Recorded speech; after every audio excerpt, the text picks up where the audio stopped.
What's up, everybody? Welcome back to this week's episode of Deepish. This is episode, dude, I don't know why. I don't know why I do this because I don't know.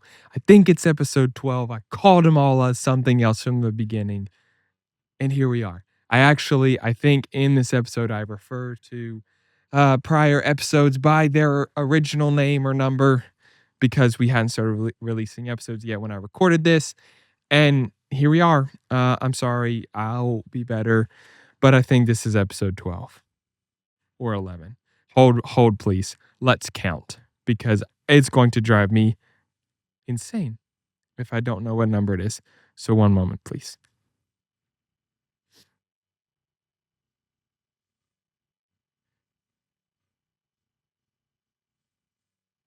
This is episode 12. So welcome to episode 12. I can't wait for you to listen to my conversation today. One of mine and my wife's dearest friends, Halle Robertson.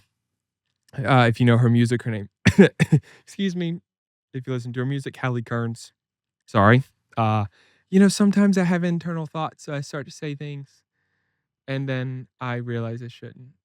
It doesn't always happen, but every now and then it does. But Halle and her husband Kelly was on our fourth episode. At the time called it episode 2, but our fourth episode. And she came over, we sat down and had an incredible conversation, I think, talking about her journey into music, her life, her upbringing, growing up with parents who were divorced and how that impacted her life and now where she finds herself in her music career. So really excited for you to be able to hear her and hear more of her story. So without any further ado, this is my conversation with my dear friend, Halle Robertson.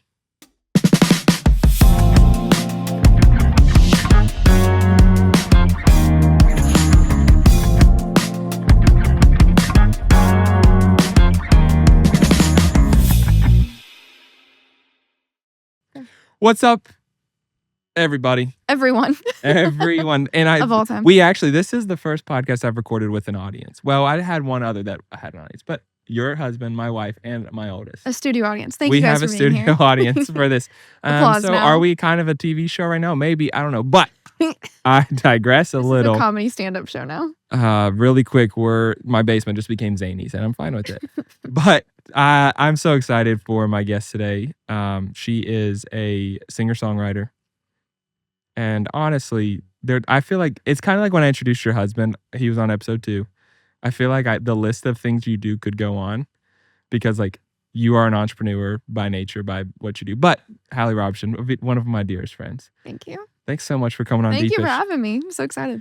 I'm just going to preface this with you, and I kind of preface with every person. One, you never know what the hell's going to come out of my mouth. Oh, that is entire. You don't have to warn me about that. We've been friends for 5 years, and so you never know what's going to come out of my mouth. But you also just never know where the conversation is going to go, and that's what makes this deep-ish.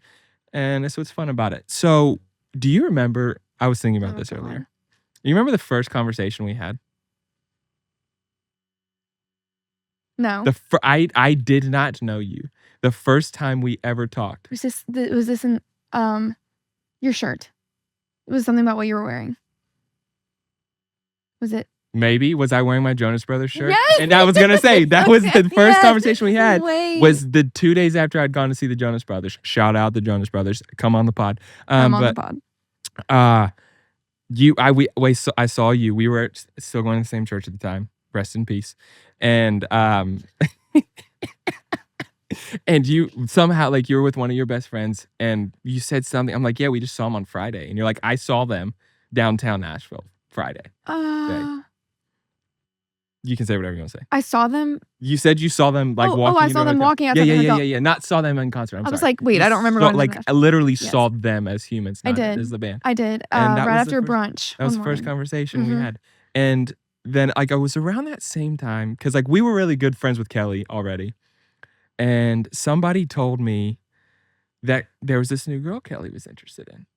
And I was like, really? Because I had not known Kelly in a relationship really up until that point. I guess maybe one person, but Kelly was just solo, just trying to bond with eagles. Yeah. And like not much has changed. Like let's No, be it's honest. still the here. exact same thing. Still nothing. Just with has a changed. wife. Yeah. Just with a wife. But someone was like, "Hey, he's like, there's this blonde girl that I think he's talking to," and I'm like, "Really?" So then like within a day that he was doing a merch project, Yeah. and all of a sudden there's this blonde girl in this merch in the shoot. photo shoot, and I was like, "What? That's her, isn't it?" And then the next thing you know, like it was within 2 months. You guys were not dating, but you were dating. Yeah, exactly. That is okay. Here, all right. At what point in time, when you and Kelly kind of were friends, did you realize that he was like into you? This is kind of complicated because I think we have different perspectives on this. But I'm going to Okay. speak from my own. Yeah, that's what I care about. Yeah. He had His a shot. He opinion didn't say truly it. doesn't matter. Yeah. No, but we were friends for like 8-9 months before our first official date. Yep. So very like acquaintances, going to the same church, passing each other in the hallway. How you doing? Cool. That type of friend, right? Yep. But he knew I did country music. Okay. And he loves writing country music. And so he was like, we need to write sometime. The classic, whatever. And we had a session set up. Long story short, we did that. It was super, super platonic. That's not the word, is it? Yeah. Yeah, platonic. Platonic's the right word. Just Yeah, very just like your casual. friends. Yes. There was no interest on either end. It felt very friendly. He even did this on the way out. He said, "Roll Tide." Fist bumped me on the way out. No Kelly hugs. Robson, you did not do that. You fist bumped? He roll tided me. Fist bump with an RT is wild. Like not behavior. even a side hug. Like I was bro zoned. Roll Just tide. a quick. Yeah. So that's how our romance started. I've never heard that before. Yeah, Oh my tragic. God. It was Okay. bad. I was like, dude, this guy's kind of awkward on the way out. Well, and now like 2 years into marriage, he's still awkward. It just makes sense. Yeah. Now you just live on a boat together. Precisely. Yes. So that was like. That was our first one-on-one Okay. thing. About a month later, we wrote a worship song. I was like, I want to try writing worship. I've done that before. And we wrote one-on-one, and the whole thing was just different. He was very flirty and was just kind of like being his little Kelly schmoozy, you know. I was like, what is going on? He kind of turned it on. Before it just felt like sisterly, sibling like. And then he just kind of was I was like, is he flirting with me? And then he kept texting me after that. And I was like, yeah, he did. This guy likes me. But I couldn't tell because, again, he's just so sweet to everyone that I was like, he could just be super nice too. And I was also new into my faith and everything. And I was like, maybe church guys are just really nice like this. I don't know. Well, I mean, okay, hold on. We could have a whole conversation about that. Yeah. Well, I mean. We could go there. We probably, we won't. But yeah. But. And then they're going to pull a, God told me not to date you. Oh, God told me I'm marrying you. God, it's one of the two. God told me you're my spouse. Yeah. We've known each other for an hour, or God told me to break up with you. Are we talking to the same person right now? I'm not receiving Do we believe in the same God? But yeah, from there, we were at church one day. I was like cleaning up after the last service got out. Yeah. It was pouring rain. And I was outside bringing stuff in. I was just drenched. And he was cracking up at me and just... he's like, do you want to grab dinner? And I was like, oh, yeah, sure. Like, or it was like, go get food. It was chill again. But I was like, is this a date? I was like, I need to go home and get changed. Like, I'm soaking wet and like but I put on like jeans and a sweatshirt. And he's like, okay, I'll pick you up. And I was like, pick me up. Anyway, long story short, he ended up coming to get me and we went to Chattanooga. I was going to ask you, was that the day that you go to Chattanooga? We went all the way to Chattanooga. First date. Yeah. He was like, it's like a couple hours. That is so... No. But that is also like very Kelly to do. Yes. Very Kelly, just be like, hey, let's go to dinner. And next thing you know, you're 2.5 hours away. Time change. Hour later, time change. Yeah. We got back like midnight. But it is very him. Very like spontaneous and fun. And so that was like interest. fall of 2021. Is that right? Yes. No. Yeah. Fall of 21. And then you officially started dating like 8 months later? January 1st. Of 2020. Of 22. That wasn't you technically officially started dating? Yeah, it was like 3 months later. Like, dang. Yeah. I thought it was later because I thought there was like the whole you weren't dating. I was not dating for 6 months. Yeah. Okay. I was not. I was like, no dating 6 months. I'm just over it. The funniest part of that, Kelly. I was just having a conversation similar to this. Yeah. With one of my close friends the other day about how like I remember before Tori and I met. And I say met.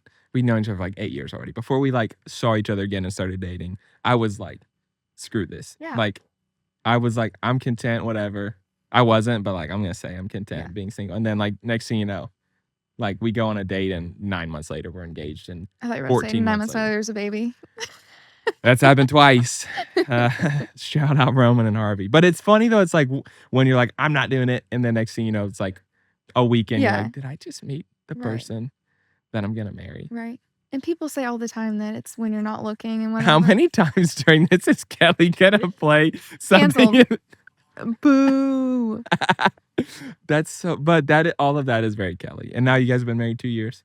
2 years. He proposed on the bow of your houseboat. Of our home. Yep, of your home. I really do think that was a ploy to make it more sentimental, so we couldn't get rid of it. So you couldn't get because I was not moving on to it. Right. Not, yeah, I remember right after you all got married, he called me. He's like, yeah, someone's come look at the boat, sell it. Yep. I think we're just going to get rid of it and move into something. I'm like, and then like 2 weeks later, you started a YouTube channel about living on a boat. And I'm like, no. RIP to that too. Shoot. Well, it's not RIP. It's just, it's on life support. Yeah. It's not dead. I would say like hibernation. Yeah, I think hibernation's great because it's still very alive. Yeah, she's just sleepy. But the funniest thing about that, so my youngest sister met you in West Virginia. Yes.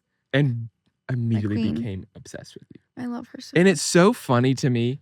Like I was telling Tori this is like, because like there are fan accounts for you on like everything. Yeah. Like I mean, I've told you this. There are TikTok accounts that message me with your name on it. And like, thank you for being a fan. Yeah, no, it's like, hey Jake, how are you? And I'm like, one time I was like, Hal, you were in my house yesterday. Yeah. I'm like, what do you want? But so it's funny to me of like how popular you are as a musician and as a figure. And so like to the point like my youngest sister's like in love with you and like adores you. And I'm like, just my friend. No, yeah. You know, does that like get weird to you at all? Not weird. I mean, I guess I just like it, that imposter syndrome thing. I'm just like, no. Like if they only knew kind of deal? Yeah. Yeah. And like, there's nothing about you that I feel like is like, if they only knew. If they only knew. There are people like that. We know some. But I digress. But so it is wild to me. Like I tell Tori all the time, I'm like, it's so crazy to see like your friend being so successful and people like loving your friend and being so widely known. It's such because cool. Again, it's just like that's just our friend. Like that's just someone that like it's family to us. So it's absolutely. I guess that's just like the wild part of getting older and having friends who are so successful and do public facing things that it's like. Yeah, they just come to our house. Exactly. Yeah. And also being in a town like this where it's I don't know. Yeah, and in a town like this, it's such a weird dichotomy between like one, there's a lot of famous people that you run into that are just normal people. Yeah. And then there's this other side of people that are like want to be famous so bad and try to act like they're somebody. You know, it's just this weird thing. And then you have the component of just like family. Like there's all that is very true. We're in a big city, but it's so southern in its culture, and it's so just we're all one big family. You're 1 degree of separation to literally anyone in this town. Literally, I had a friend of mine call me a few months ago to tell me a story about someone who'd called him who everyone in the world knows, and I'm like, to the point like it was so normal that I'm like. Who are you talking about? Right. And then he told me, I was like, oh yeah, that makes sense. Yeah. They called you. Like it's just, and like you're literally like, you are in this town, you are 1-2 degrees of separation away from everyone you want to know. Anyone you can. And I think that is also why, to me, it is so important to be a good human being. Yeah. That's a random like subject matter, but I think where people get mixed up in life and in this city. At times when they're because so many people moving here are chasing a dream and most of it's music and most of it's country music. But they lose sight of like the need to be a good human to people. Yeah. And they just become this like beast almost. Yeah. And it's like, listen, if you can be nice, like when I moved here, I worked at one of the highest end country club in Nashville. And there are still people from there that are wild, successful businessmen that I'm friends with to this day, just because I was a nice person. I think fame is such a good spotlight on like who a person really is. I think it just brings out that like that deeper why or whatever. I think it's Mhm. such a quick way to kind of determine someone's motivations behind why they got where they are. Whether it's someone like what you just mentioned, like a successful business person that's still as kind as they are. Oh, Let's put it, because they probably didn't get into it just to be famous or just to have money or just They whatever became the thing successful is. because they're a good human being. Right. And I do think that is such a huge component of success is like, what kind of human being are you to people? Because like, although there are like people that suck that are successful, a lot of them, there is a point where it's just like, they're only successful because they suck as humans. Yeah. Well, it's like, and then for what? Like, you want to become that successful and then you're just still miserable. I think it just heightens whatever is already in you before money or fame or whatever comes your way. It's just like, you got to figure that all out beforehand and not hope that something either fixes you or heals something or. Shout out Coldplay, Fix You. Shout out Coldplay. Shout out Coldplay. They're so good. Before we get into music, because I do want to talk about one thing I want to talk about with you is how in the last 6-ish months, 9 months, you've kind of shifted your music style. Yeah. So I want to get into some of that, like the motivation behind that, how you landed there. But before we get into that, I want to talk about, we were talking about this before we started, but I've known you well enough to know a lot about your upbringing, your childhood. Yeah. And I think that has played a massive part in the human you are today. Yeah. And so talk a little bit about when your parents got divorced, the impact that had, which I know like that just feel like I just threw that on so hard. But talk a little. Child of divorce. Yeah. But which growing up to me, it seemed like such a big deal. Yeah. When people got divorced or when friends' parents were divorced. And I think that was some of the Bible cult that I was in. No, I wasn't actually in a cult, but maybe. I know what you mean. I was an independent fundamental Baptist. Like that's about as close to a cult as you can get without technically being one. But so it was this, there was like a stigma around it. Stigma? Yeah. Actually, that was platonic. Yeah. Yeah. Like there's like a stigma around like people who are divorced and then you get older and like no one wants to go, especially in the church world that I grew up in, and no one wants to go through it. But at the same point in time, it is, I say this tongue in cheek, but far more normal than I think the world I grew up in allowed it to be, because everyone just wants to throw the Bible at you rather than like just be friends with people. Yeah. So, but like I do like talk a little about that whole part of your story. Yeah, for sure. I was 11, so I was going into 5th grade, I believe, at the time. My parents split, and that's one of those things. Like, I mean, you pull in anyone, at least half of them are probably gonna have that same story. Yeah. Like, that's the crazy thing, and it's still wild to me, like how common it is, but still how much it really does just like rock your world. Like, my parents' divorce was messy. As a 5th grader, how aware of all of the underworkings were you of what was going on? I definitely didn't know a lot of my parents' business as far as their conversations and what their fights were about and what the real root of their divorce was. But as far as the emotions it brought on and like I guess just like the weight of all of it, I felt that like I had to be the one to fix it. I feel like I just like felt that heaviness, and I saw it on my mom, I saw it on my dad, I saw it on all 3 of my sisters. Like, I'm watching the impact ripple out. How old were your sisters at that time? I'm the second oldest, so the oldest was 14 or 15. Okay. 14. So like preteen, teenager. 14 down to like 6 was kind of the range. Jeez. Yeah, and it just, I mean, it touches everything, and I think that's the real issue with divorce. It's not like just the act of 2 parents splitting up, and though that's sad, which of course it is, but on top, there's nothing in your life or in your kids' lives that it will not touch and affect.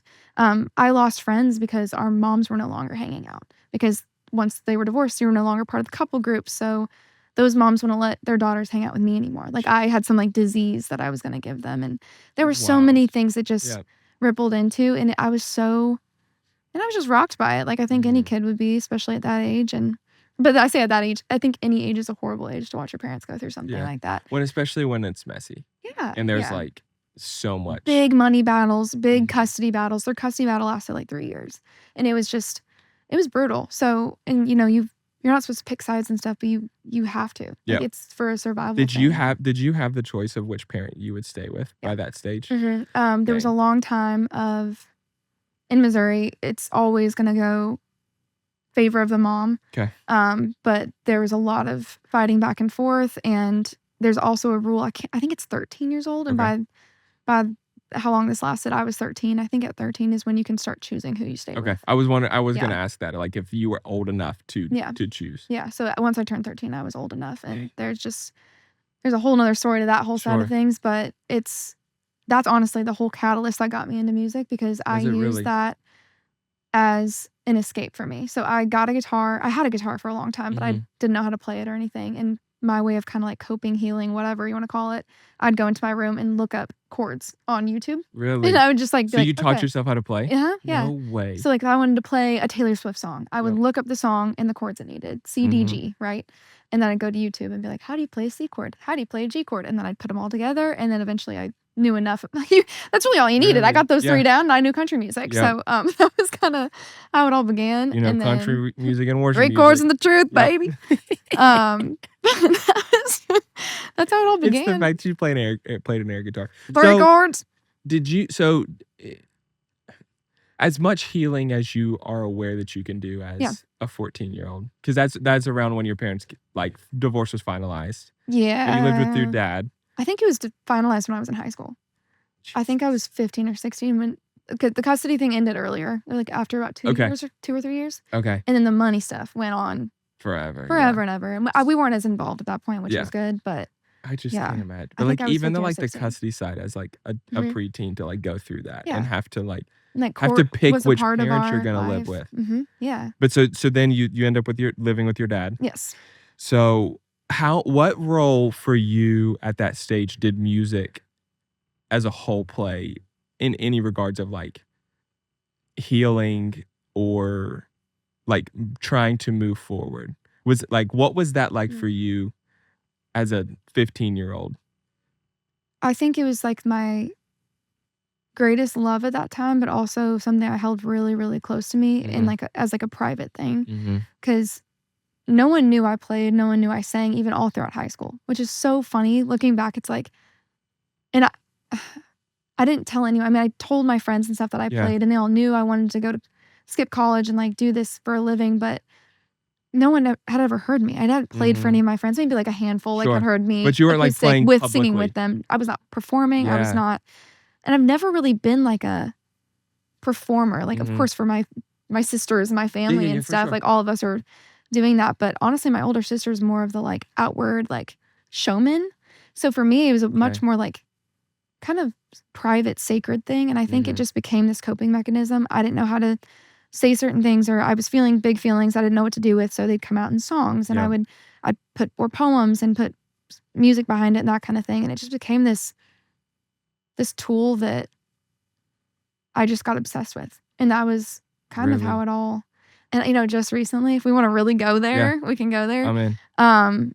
I just kind of recently, I'm now 28. So this is all, you know, a good few years ago when all this started beginning. But I was 16 when I decided that this is what I wanted to do with the rest of my life. And at this point in time, no one really knew that you did it. No, my dad ended up telling me years later that he always could hear me through the air vents. So I'm singing my heart out and playing. I'm thinking I'm in my bedroom is in the basement. Yeah. So I would just close the door and think I'm on my own, and he heard everything, and every bad note, every bad song, he's listening to me pour my heart out, and it's really sweet now looking back. But, it is. No one else really knew. But we started talking about college and what's next, and I was like, I know it's music. I know I love music. I don't think I need to go to school for it, but that's always been the story I've kind of stuck with. And I believed all this time, but I think that there's a deeper layer to it that I deeply wanted to feel important. Okay. And I think probably from a shadow of the divorce, maybe having 3 sisters, love them all so freaking dearly. But, you know, I think maybe there's like a comparison kind of thing in me or something, but I think I so badly wanted to feel important. And I think that's the only method I found in my life that made me feel that way. What caused you to come to that realization? Or when did you come to that realization? Literally like 3 weeks ago. Really? Yeah, 3 or 4 weeks ago, we were on a plane to Vegas. And I was just journaling, and Yeah. I've just been having like a lot of thoughts about everything lately. And I journaled for like an hour and a half straight until my hand was literally cramping. And I was like, I swear that it was like the Holy Spirit just speaking through me and Sure. telling me things that I didn't know about myself. That Mhm. I was writing it like it was absolute fact. And I was like, where's this even coming from? Yeah. But things like, I just so badly wanted to not be compared to anyone. I didn't want the weight of, oh, well, you're going to this school. Well, this girl's going to this school. All the keeping All up with of the that, Joneses yeah. stuff that happens in those towns. And I think that this was a route that, like, I love music. I'm obsessed with lyrics. I have been since I was a little kid. I remember dissecting songs as a 5-year-old. And Wow. then, but also, this is a route that people can't put me on a scale. Yep. And there's no way to gauge me or to be like, oh, well, she got into this SEC school, or she's in this sorority, or blah, blah, blah. And as a Yeah, right. 16-year-old, you care about that a lot. Yep.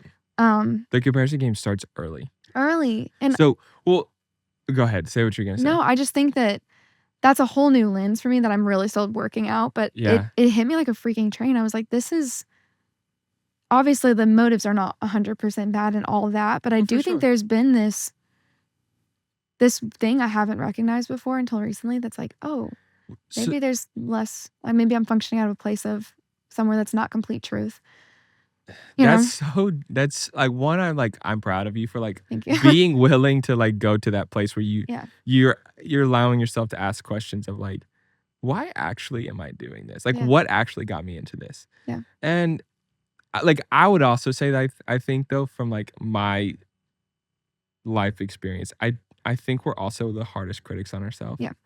And I think, and with that, it's like, when you are striving for success, because you're your hardest critic, I think you sometimes overly allow yourself to critique every single little detail. That's very true. And so I think like, well, not like saying what your where you are is wrong. I also think on the journey to success, it is so easy to get to that stage of asking yourself, why am I doing this? Yep. And so it's just like, there's this fine line to, I feel, to navigate in it. Yeah. And it's never that black and white either. No, it's not. I'm doing this because I want to feel important. Like, Yeah. that's such a small piece. Yep. But it is something it's a like, oh, piece. yeah, it is. It's something to acknowledge and like rewrite if that's really the truth. Like, I'm never going to find deep importance or meaning in that way. Yeah. So it has to be rewritten or captured and like restructured, because that will never be like a long lasting fulfillment. And then there's other things, like there's so many other whys that are tied into it. But that was a new one that I was like, oh, didn't know that was in there. But I do like, I find it interesting though in your story and like like where you are now, that at 28, that you realize that what you went through at 15, starting at like 11, 12, with your parents and your family separating, the subtle layer of impact that had on your direction in life that you didn't even realize. Yeah. Which then, like, on a kind of deeper note, it makes you like think through like, okay, to me as a parent, as a father of 2 boys, like, I think all of the time about every little thing I do and how does that impact like the way Roman thinks about himself or like his experience as a kid. Because like the older you get, you realize how many little things. Yeah. Yeah. And like you think back to like your parents, and like there's a big movement now to like overly dissect all of the things our parents did wrong. And like, and I'm not like negating that there are parents who do things bad, and that is life. Yeah. But I also think like sometimes to the detriment of our relationship with our parents, we can. But the only reason I bring that up is to go back to your story of like, now at 28, you're going through this process where you realize like, maybe there's a little bit of this that comes from when I was 12 and my parents were getting divorced and I'm one of 4. Yeah. And I just I want to be important in some way. Yeah. And I don't want to be the same. I want my voice to matter so badly. Yeah. Did you feel like at that time your voice didn't? Not necessarily. I mean, maybe subconsciously, but not like outwardly. I think they both did everything they could to make sure all of us felt heard and loved. But I think there's something natural about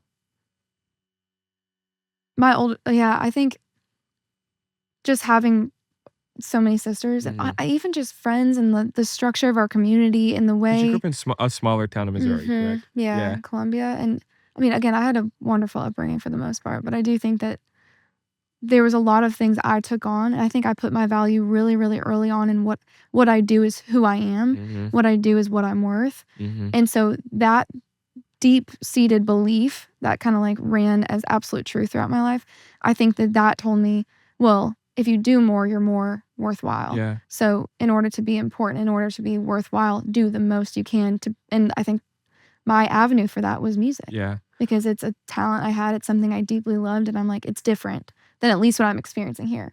Until I moved to Nashville. Yeah, well, I was going to ask you that.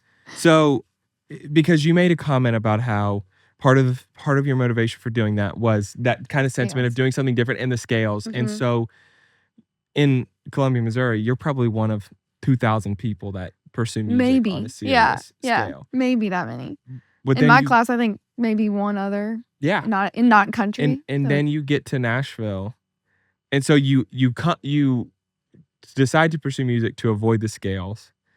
And then you put yourself on one of the biggest scales. Yeah. Were you aware of that, like, at all? Not at first. Yeah. I was actually talking to Kelly about it, and I feel like the first year, there's no comparison because you're here. There's no failing because you're starting ground zero. Yep. So anything you do is impressive. Anything you do is successful, right? Yep. And then you start getting put on the ranks of you get the skills come back in. Who's your manager? You know, who's your label? Who are you writing with? What cuts do you have? There's all these skills come back in. All these measurements come back into play. And I think I got really, really lost in that for a while. And sometimes still do. The comparison thing sneaks in, of course. But yeah, I think knowing why that weighed so heavily on me has been really freeing over this last month or so. Like just knowing why did that, it affects me. It affects everyone, the comparison, the jealousy, whatever. Right. But even after it's said and done, why is it weighing me down still the way it is? So how old were you when you made the move to Nashville?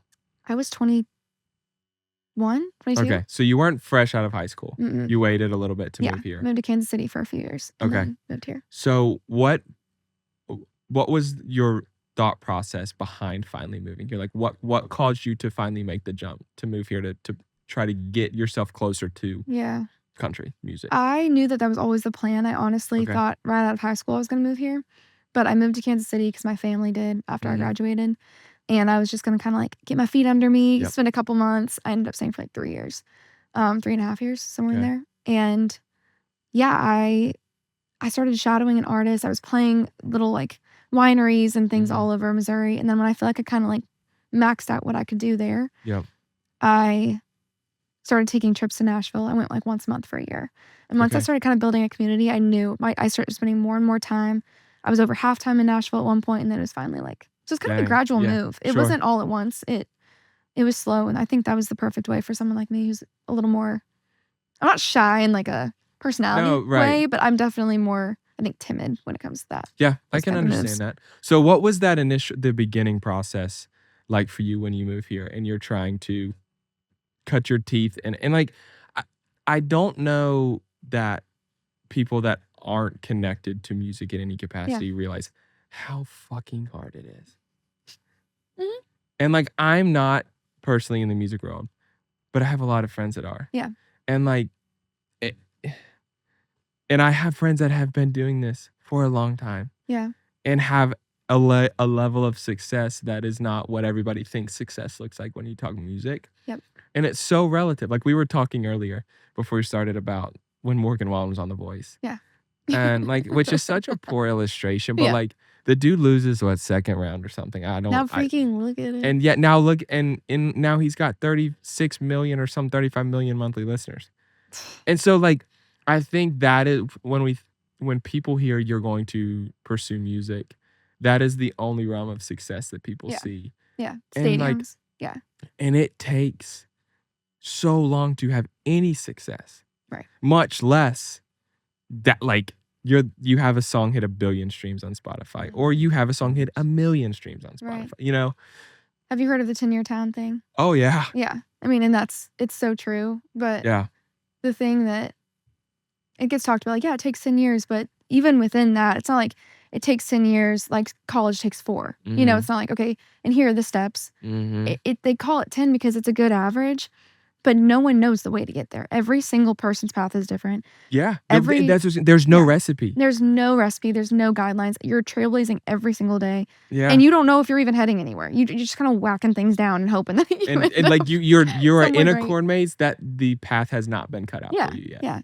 And so it really is like making your own design, right? Like in that whole thing. But it's just, it's a crazy freaking town. And also it changes every year. I've only been here for 6 years. Yeah. And every year has looked different than the last as far as the outline. I don't know if that's normal for this industry either, if it's because of all the social media and AI and everything we have now. So much. That it's in music exponentially changing. But I mean, in 6 years. I can't imagine. So think about though, it's like you talk about social media, how many new artists there are out there who started on TikTok. Not just country, like artists across the board. Yeah. How many of them started on TikTok? It's mind-blowing. Yeah, all now, in a way. And on top of that, then you have the layer of like all these successful artists who've been around a long time that are now finding a resurgence because of TikTok.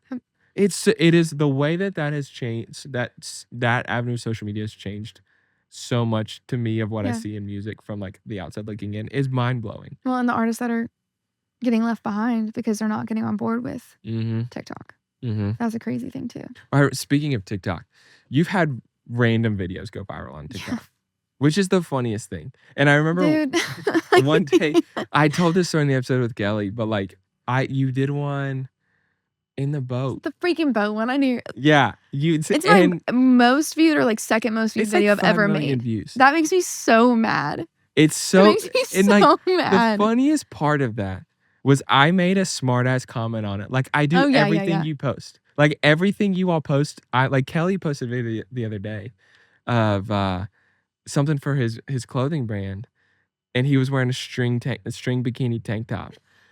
And I responded he was wearing a white, like, you know, like the bro tank in the gym. And I responded something along the lines of, can see the nips there or something. Like, that's just what I do. And that was intentional. That's the clickbait, baby. Yeah. I almost said those are only for Halle, but it is what it is. But on that reel, I commented on it. Something about like, I was like, boats don't have roofs or something. Like I was like, something understand. And that's when I responded to, right? So many people commented back to me and liked it and stuff. But the reason I said you were dumb too. Oh yeah, someone told me that I was an idiot. And I was like, I responded and said, thank you so much for saying that because I would have never known. I just would not have known. This is the first time you've ever been called that, I'm sure. That day, maybe. If only. But you said how much it makes you, like it pisses you off or makes you angry. I don't want to put words in your mouth. Yeah. But because the reason I say this is like you talked about like when we were talking about that when it first happened, you're like, I wish one of my music reels would pop up. Yeah. So like it doesn't actually make me, I mean, it's any video that does well is a great thing. Yeah, but I know what you mean. It's like there's this sentiment of you're like, I'm freaking grinding on really good music. Yeah. And putting so much work in and this pops. Yeah. But we had actually just got done filming a bunch of stuff too for music related things. I think that was like a content day if I remember right. Yeah. And Kelly was either like getting ready, about to leave, we're about to go somewhere together or something. I found the trending audio and I was like, oh, this would be funny. I can do this with the boat. Sat down on the floor, filmed it real quick. And then it was like, boom, millions and millions of views later. It's like, it's so they're like, but even like the algorithm on social media is kind of like what you're talking about in music of like, there's no recipe. No. And everyone who's like, here's my 10 steps for you to go viral. Yeah. There's guess what? not. They're going to post another one tomorrow. Here's my 10 steps and they're going to be different than the first 10 steps. And the second 10 steps is going to get 500 views. Yeah. When the first one got 2 million. Yeah. So it can be freeing or it can be really frustrating. Yeah. And I definitely experience both on a daily basis. Yeah. Well, sometimes I'm like, hey, anything goes. Yep. Do whatever. Do whatever you want. And then sometimes I'm like, anything goes. What? Okay. But you know who I think is a good illustration of that, and I've talked about this on the podcast. I'm a Jonas Brothers fanboy, so I'm just let it be what it is. But Joe Jonas, company. But Joe Jonas is like, to me, is a great example of that. Does very little around his music or their music. Like does a lot, but like the most of what he posts has nothing to do with music. Yeah. It's the dumbest shit you'd ever see. But they're also the Jonas Brothers, and so I'm like, is that working because they're the Jonas Brothers? Or is that working because... Here's why I think it works from my perspective. And I literally just talked about this when I recorded an episode yesterday. But I think because of his constant onlineness. Yeah. I think it has brought an entirely new generation of Jonas Brothers fans. I completely agree with that. Didn't exist. Because Yeah. like think about how many people are Yeah. now fans of them that did not exist, or like were not born when Camp Rock came out, or were not born when the Jonas Brothers solo, like, or not solo, when their initial debut album came out. Like, so they maybe heard them when they were kids, but we're not fans of them, that now like they see them on TikTok. And because they should be a case study in how in the hell are you 20 years in and you sell out MetLife Stadium. There should be a case study on that. Insane. Because like how many people do that? That that not just do that, but have a extended period of time where they're not putting out music, they're not touring, they're not doing anything together. Yeah. You know, I feel like anyone come back like that, it's stuck. I feel like anyone who's done that, like Taylor Swift's getting close to that stage, but like she's never stopped. Yeah. She's never like not put out music. That's so true. But like also Taylor Swift's in like an entire. I feel like you can't even like she doesn't count in any. I mean, group, who like what any grouping? I mean, how many other artists there though like that have taken a time away? Yeah, unless it's like a reunion tour, and typically that's like reaching your original audience. Yeah, you're not reaching new people. I mean, it's just. I mean, Alan Jackson is sold out Nissan already. But again, that's more of like a generational act, in my opinion. Yeah, and it is like. You came back and you could have just been a new group and it would have worked anyway because of the way you did it. It's so to all of that to go back to like what you're saying, like it's freeing and frustrating at the same time. Is like I do think there's a world of like you get them in the door. You just like you don't have to like come on. Like it might not be like you might not be introduced to me because of my music, but if whatever you see gets you to my music, sick, I'm in. Yes. And so like I think that's the thing is like, hey, send all the 5 million you reels out there to us. I know. The questions I got on that video. There's like, I don't know that like, I need to link it to this video somehow, but the reel itself was hilarious. But then the responses to it were ridiculous. The questions about living on a boat. Just, first of all, so many people interested in how we go to the bathroom. And I was like, I would never in any circumstance walk up to someone, no matter how they live. My first thought wouldn't be like, well, how do you go to the bathroom? Like, none of your business how I go to the bathroom. You know what you need? Your next reel needs to be a clip of Cousin Eddie. Oh my God, Kelly. The next reel you do, emptying the boat. I need the audio of Cousin Eddie going, shadows fall.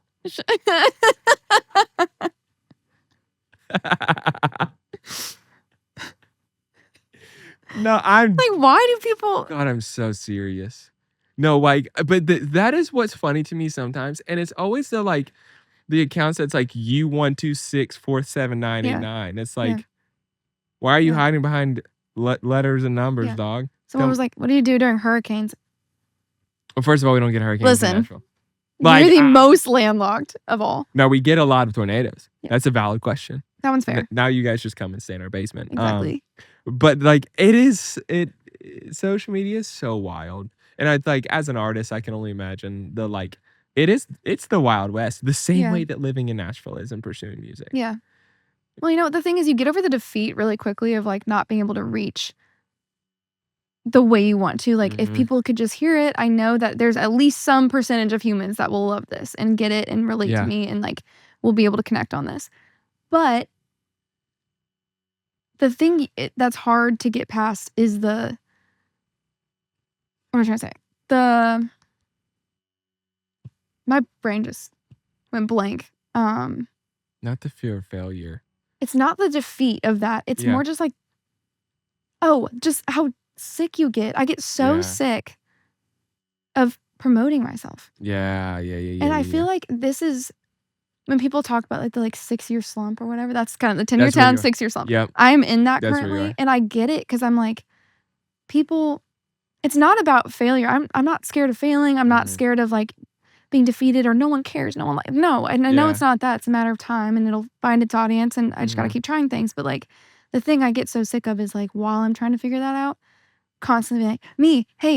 And but you're selling, the products you're selling are you and your songs and your heart and your stories. Yeah. And so it just constantly feels like you're in people's faces being like, look at me, like dancing monkey. And it's just like, it feels so gross sometimes. And No, so trying to redefine that. no, and I can understand that too. It's like even Yeah. with this Yeah. podcast, like my mom, I was talking on the phone to her yesterday, and like when we're recording this, it's November, hence the Christmas lights.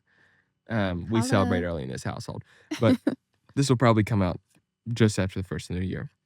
But we were talking, and I said I was telling about an episode I was getting ready to record, and she was like, "Oh, someone was just asking me about it. Like they're very curious." And I said, "They're gonna hate it or love it. Yeah. Like there's just not gonna be an in between. Like Yeah. if they're looking for like a faith-based, like talks about Jesus podcast, I'm like, this ain't it. Because like Yeah. it's just not like that's not my goal. Yeah. It's just but like or they're gonna like find what I say interesting and like I think the guests I've had on are incredible and so they're gonna love it. But to your point of like it is very like self-promotion. Yeah. And that can feel weird. Absolutely. But I think even when you just said like that's how you know you're onto something great. And I think I learned that and I'm still learning that, but especially early on in my music release days, I think I wanted so badly to be palatable because that meant more people, at least people didn't not like me. And that's also the whole like theme is like the people pleasing stuff and wanting to be liked so badly. And I think it ties into what we were talking about earlier. But like you deciding to not just be like palatable and you being who you are, the more authentic you are, I think the more you're going to reach. Exactly. And I'm finding that out in the long way. It took me till I was 30, which is not that old, but like it took me until I turned 30 and going through all our family went through in an 18-month time span and being heartbroken and being rejected and losing friends and family to go. Or not family. We didn't lose family. Losing friends who were like family to at a point in time and go and completely lose myself in the process. Yeah. And try to become what everyone wanted me to be because I thought that would get me what I thought I wanted. Yeah. And then I turned 30 and like all of a sudden I realized I'm like, that's not me. No. And there's such a freedom in like honestly not giving a fuck. Yeah. Well, if you got everything you wanted in that mindset, you get to where you wanted to be and you're still you'd be miserable. Not fulfilled in that. Yeah, and I think that is almost worse than imposter syndrome is like trying to please everyone, become what they want you to be while not being authentic to anyone. Yeah. And right. And knowing you're successful or loved based on someone you're not. Yep. And it's like, well, that didn't reach me because that's not even who I really am that you're loving or adoring or whatever. And so like when you hit that stage and it took me till within the last 18 to 24 months to get over all of that. Yeah. And like post what I want to post. Not give a flying shit what anybody thinks. Not care about views. Yeah. Like the best thing I ever did was quit looking at how many people view my Instagram story. I don't give a damn. I just like I look at like how much people view reels and stuff sometimes because like it's in your face. Yeah, it's in your face. But I'm more like it's some of like with the podcast, it's like learning the trends of what people would connect to is part of that. But I'm not like at the end of the day, putting value in it. Yeah, it's like, hey, you know what? Like, yeah, I have goals of things I want to accomplish, but I'm going to be authentically me in everything I say and do on this, and I'm going to be authentically me in everything I say and do when you come across me in person. And like, I think I remember being here we go again, the Jonas Brothers show. In 2023, it all comes back. I feel like this needs to be a thing where at least once a podcast you bring up the Jonas Brothers because it sounds like you're already on that path. Do I need to take? I feel like this is a shots game where all this every time someone's gonna like come on and be like, we're taking a shot. And honestly, I'm in. Like as long as the cigarette's coming after all the shots, I'm in because drunk cigs don't count. I've never smoked a cigarette a day in my life. Cigs don't count. You need to get that on a t-shirt. Good. I've never smoked a cigarette a day in my life, but I'll try anything once, as Josh Hill would say. Shout out Josh Hill. He said that on this podcast. He literally said verbatim, I will try anything once. But he was talking about being gay. So that is a true story. He was sitting in Midnight Oil. And anyways, but I was at the Jonas Brothers concert in 2023. And a friend was there and they texted me. They're like, we were like lower bowl. We're drinking, having a big time. We had Lexus Lounge, so everything's free. Yeah. And it's a big time. And the catering. Oh my God. Roman's with us. Tori's with us. Tori was the designated driver of the 6 of us that were there. Or was it 6? Whatever. That doesn't matter. This is when Tori gets mad at me in the way I tell stories. Like, no one gives a damn how many people were there. I gotta get the details right. The details matter to me. But so I'm at that concert though, and somebody texted me that night. They're like, you looked like you again. I'm like, that's wild for you to say because you didn't know me. Like, I was 10 days removed from quitting a job.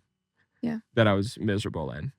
And I'm like, it was wild to hear that because, like, first of all, they didn't know me pre that. Yeah. But also the sentiment of like, I was so not me that you could see that I was getting back to that. And it's just, that even speaks to like authenticity though. Is like you can feel from someone when they're being fully themselves, regardless of what the situation is. If it's in music, if it's podcasts, if it's a job, whatever, like you can feel authenticity, even if you don't know what is the lack of it, even if it's, whatever. Once it's back, you're like, oh, that's what that is. That feels good. I connect with that. Yeah. Yeah. Well, so let me ask you this. 6 years in, you just talked about like you're kind of in the 6-year slump of like the questioning a little bit, maybe is a fair way to say it. And just evaluating probably is a better way to say. Yeah. What up until this point, and you've had success. Mm-hmm. So what I'm about to say, I don't want it to come across any fashion that like you're not there. Because you have accomplished so much already. You were on the CMT countdown. Should we talk Let's about tell it? that story. Let's talk about it. Okay. So we had known each other for like 3 months at this point in time. Was it only 3 months? Yeah, because we met in September and this was January because I was fasting. Oh my gosh. I didn't realize it was that quick. I thought it was like... No, it was that quick. There's a picture somewhere. There's some fam right there. Okay, so we find out that your new single at the time, Happy in This Bar, which I think is incredible. Slay. I think it's incredible. But that song was coming out or had come out and the music video was coming out and you found out that it was going to be on the CMT countdown music video thing or whatever. Yeah, which RIP. Yeah, it's gone now. Rest in peace. It's we did it. It's like MTV. Yeah. It's just dead and gone. Take us back to the 90s where it all still exists. But God, imagine being in 90s country. Could you imagine being a singer-songwriter in 90s country? First of all, it sounds like a dream, but also knowing what I know now, I bet it was so different than what I'm picturing it was. I bet so. No, I bet so. I bet so. And like, and not that like, I'm not saying like the style. I love the style of country now. But also like, it's just like 90s country when you've got like Shania, Reba. Faith. God. I just posted this on my Instagram story the other day. It is Christmas in our household. Yes. And I literally posted and said that if you've never seen the Faith Hill Where Are You Christmas music video, you have not lived. No. And I mean that with everything in me. 2000s crimp. I know. I literally... That's friend the of mine. Hillary Duff crimp, by the way. And she just released a new single. I haven't listened yet, but I'm dying to hear it. I love it. I love her so much with all my heart and soul and being. And then who else was? I'm trying to think who else was in the 90s, like other like Tim McGraw. But what other females? That's what I'm thinking of. Oh, like Lori Morgan, Leanne Womack. Leanne Womack was my girl. Jody Messina. Wasn't Leanne Rimes that same era too? Mm-hmm. I just watched a Christmas movie with her in it today, and I wept like a baby. I've seen it before. Seen it 100 times. Those are all she my starts singing. But so, anyways. Yeah. So it's January of 2022, and we find out your music video is debuting on CMT. And I don't know who asked or if we volunteered, but somehow it was determined we were going to do a viewing party at our house, which wasn't rare. It was y'all's idea. It probably was. Like, it was just who y'all are. Yeah, like it wasn't like we were having people over. Yeah. We had 25 people in our house every Sunday night for dinner every week, and had been for 6 months. And so it wasn't rare for us to do this. And I remember sending you a text. So it was like, was it Friday night? I think it was Friday night. I think so. I'm in the middle of a fast. I'm not eating meat. I'm not eating anything. I was eating Beyond Burgers and peanuts and smoothies. No, it was Daniel fast. Sorry. It was awful. It sounds bad. Which I could get into a whole hot topic of how like the Daniel fast isn't actually fasting, but that's like, this isn't a spiritual podcast, so I'm not going to, but I could get into one and piss every one of you motherfuckers off. What do you want me to say? So what do you want me to say? Anyways, but so we all like we end up like we're gonna host it, and I remember Friday morning somewhere along the lines. Oh, I know about that. Okay. I send a text and I'm like, "How? What channel is it on?" They're like, "It's on CMA or CMT." Yeah. What channel CMT on? CMT. Yeah, and I'm like, "How?" I'm looking at the guide, and it's not on here. You're like, "Yeah, it's for sure on there," and I'm like, I'm like, this is odd. Something doesn't add up here. And to make a long story short, it was not on the channel we had. I think that was part of it. It was like we were the only people who had cable or a semblance of. And so I think we assumed you had the channel. I think we all did. Well, because like, so come to find out, CMT country television, whatever channel was on, was different than the country music television channel. It was like a tertiary, yes, secondary channel that only played country music videos. Yes. And I think it was like, it started at like 7:30 maybe or something like that. And at like 7, so like it started like 4 p.m. we start going on. Our friend Krista was there, and she's trying to help us like get logged into something, because I'm like, this is not on a channel. Like, I don't have this channel. This is not on the channel we think it's on. Because I think that it had been asked, like, who has the channel? I was like, yeah, we've got it. And so you send a text, you're like, are you going to be able to get it, or do we need to go somewhere else to watch it? And I'm like, you're like, oh, I don't know. We're doing it. Yeah, like, I'm going to try my damnedest to get it, but I don't know. But to the point, like, your manager was coming to my house to watch it. 40 people were coming over to my house to watch it. And it's like 7:15 and we don't have it. We don't got it yet. Somehow, some way, I think a friend of ours upgraded their, because I had DirecTV. I don't think DirecTV offered the channel, period. So I could not get it. I think somebody else upgraded their whatever cable account to get this channel. I think so. It was something crazy. We had like 5 minutes to spare or something. What made it worse was there was no way on my television to access it, what they had. So I had to go get, this is a true story. I had to go get my wife's old 2010 MacBook Pro that barely ran and froze every 4 seconds. This is true. And log into this Comcast account and pray to the good Lord above that it would stream. It streamed. Then came the issue of, how am I going to get this on the TV? And I want to reiterate, this thing started at 7:30. It's probably 7:40 now. And what made it worse was we didn't know when your music video was showing. You don't get told what number you're going to be. No clue. Not a damn clue when this is coming on. And at so like I remember I've got an HDMI to lightning port cable, whatever I needed. I've got this thing plugged in. I go get it. I plug it into TV. Boom, comes on. 2 minutes later, your music video starts. And I remember, and like what made it worse, I wasn't drinking at the time. Yeah. I wasn't eating at the time. And then later that night you did. You broke your fast.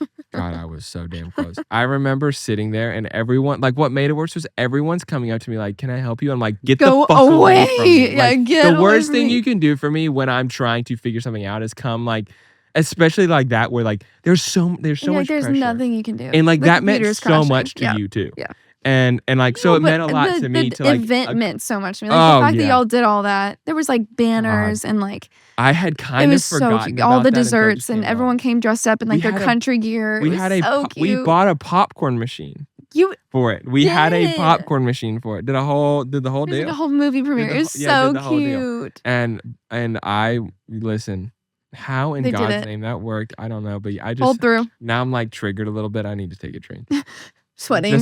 I know. I remember that like finishing and going in like slumping in a chair and just being like, man, I'm happy for Kelly, but Fuck, Yeah. if I ever do this again. What, Cal? Blockbuster? What does that mean? I just drooled a little. What's Radio Shack? You don't know what Radio Shack is? Okay, I don't know if you can hear, but Hallie's husband, Kelly, just said that if we went to Radio Shack, it would have solved our whole problem. And Hallie doesn't know what Radio Shack is. It was like OG Best Buy, but better. So it's not like Blockbuster. No. It was like, if you took Best Buy and divided it into two, you would get Circuit City and Radio Shack. What's Circuit City? Oh my God. I don't know what that is. You're not that young. You can't say that. It's not like you're 10 years younger than us. I'm 8 years younger than him. Well, he's old. I know. It's time Apparently to start. You are too, Circuit City. Hey, here's the thing, though. You're from West Virginia, so technically you were probably 5 or so years behind what the rest of the world was. They're 12 years behind. Alabama and West Virginia, someone asked me yesterday, they're like, you're from Alabama, aren't you? I was like, you're not far off. Yeah. Not in proximity, but Same in vibe. culture. But no, Circuit City and so Radio Shack, and Circuit City were like kind of what led to Best Buy. They were both like, Cal, how would you aptly describe Radio Shack? It was like your tech store that had all the random. Radio Shack. It's a little old place where. Yep. Yeah, it was like, wasn't like TVs and stuff. It was more like phones, cable, cables. Like this was back in the days, like DirecTV, satellite stuff wasn't really around. So like it was like cables, like actual like cable antennas and stuff like that. They sold that there. Our mall had one for a long time. And around the corner. Malls?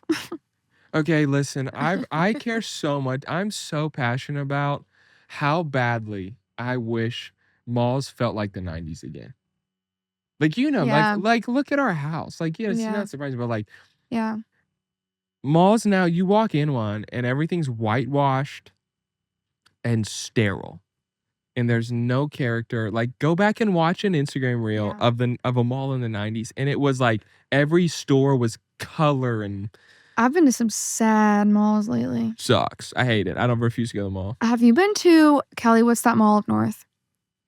Rivergate. Have you been to Rivergate? There's one store left. They did a whole parade to celebrate the closing of it. Oh. Yeah, it's somebody bought it. My sisters and I did JCPenney photos last Christmas there. Cal, we're doing family photos at JCPenney. Yes. No. Like no, it was phenomenal. 10 out of 10 experience. You guys are gonna make our family Christmas card that we send out. Please. It's just gonna be like. Sneak us in. Have you ever seen the movie Masterminds? No. Wait, is that the guy with the blue head? No. Megamind.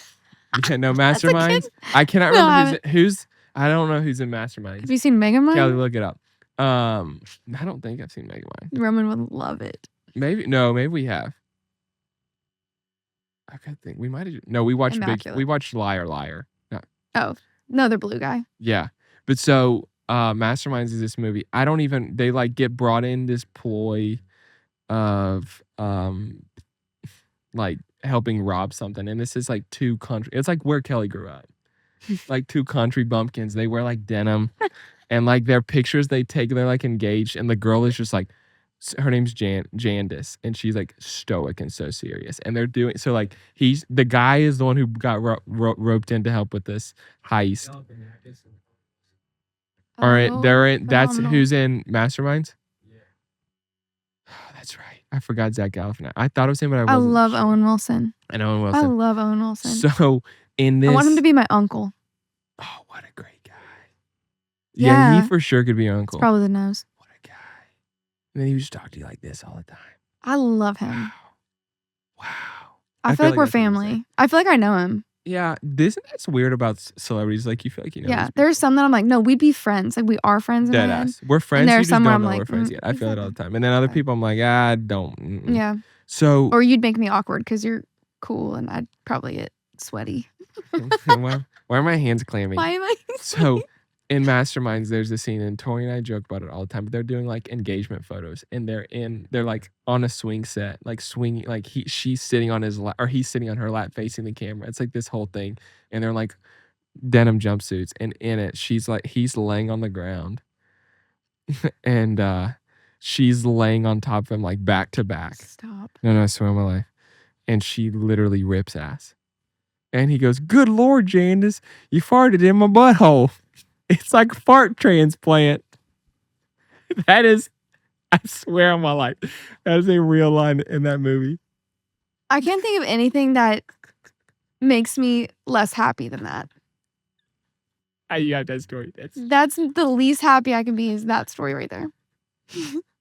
What? Hold on, I just have to show you I'm what they pissed. dress in. Earlier you said pissed. I'm pissed right now because you just said that.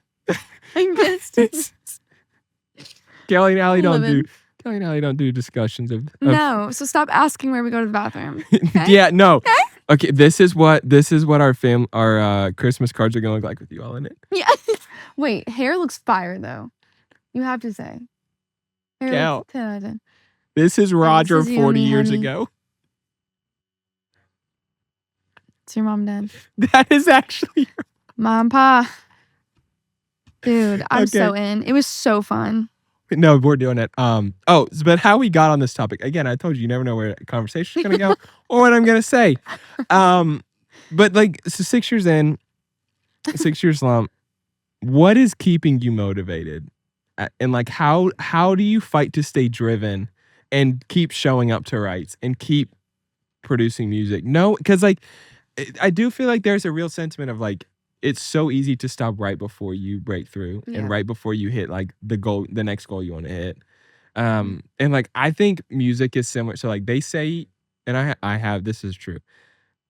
I have a friend who's very successful and has made a lot of money, and he makes money so easily now. Yeah. And I think, and they say like your first million is the hardest amount of money to make. Yeah. And once you do that, your money makes money. Yeah.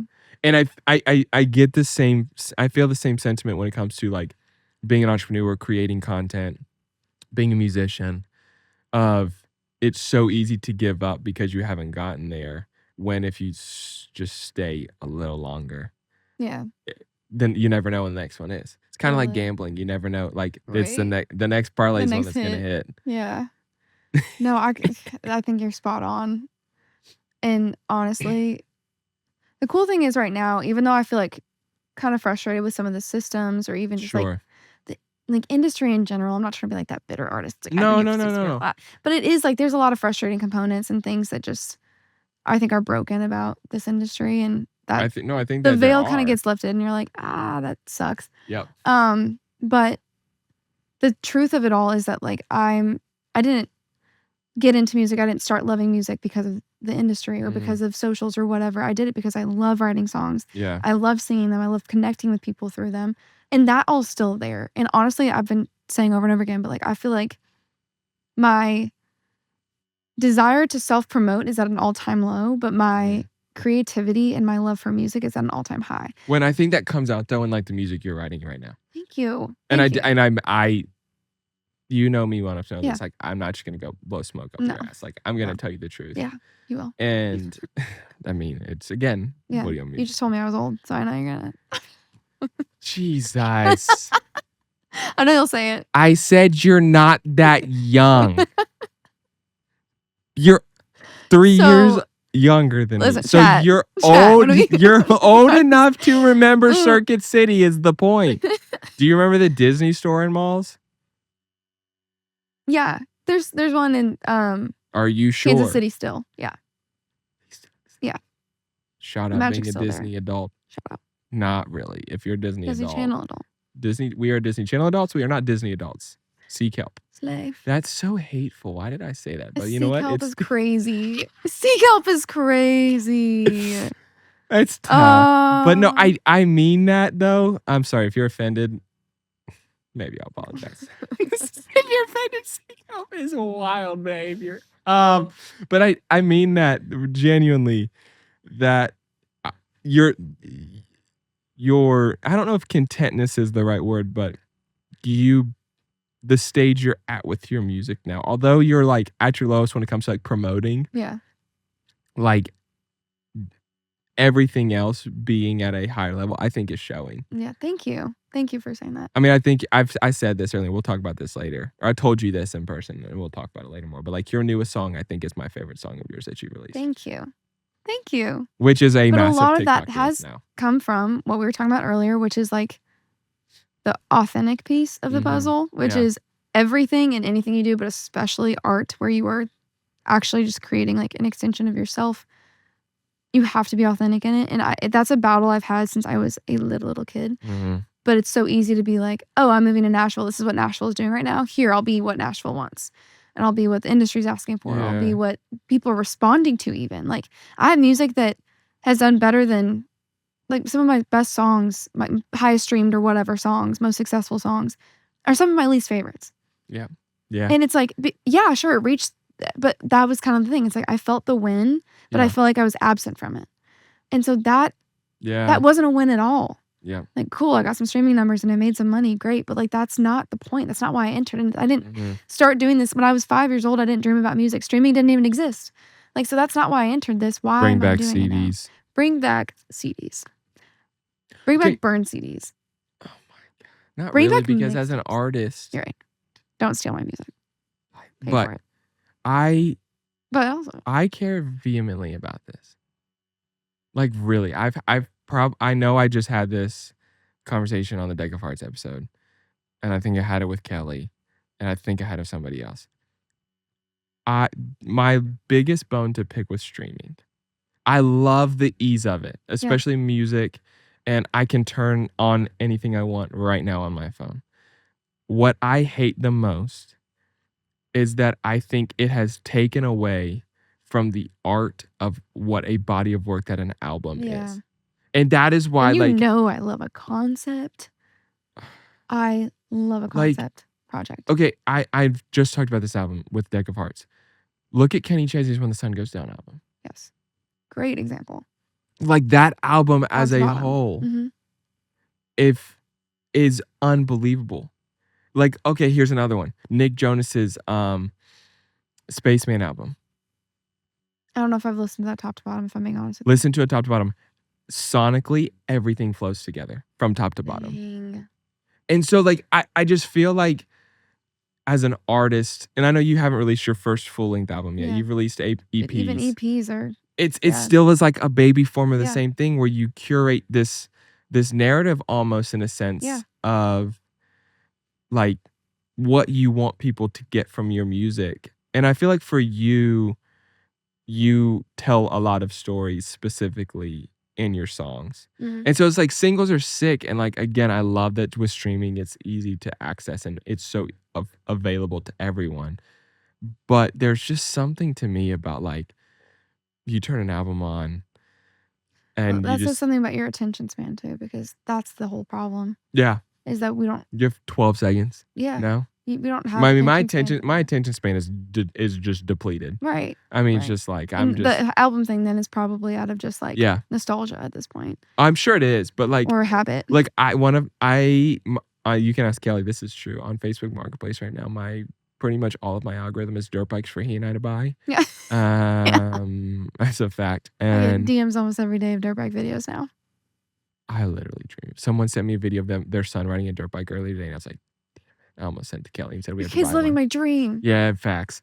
But and then it's also like vintage stereo systems, like tape players and record players. Yeah. And that's all I want in the house. I would just want, like, to the point, like, I want a vintage car that has a tape player in it. So when Rome and I get in the car, like, I don't want one that's got like updated where you can connect to Spotify. No, I want to have to go buy a vintage cassette.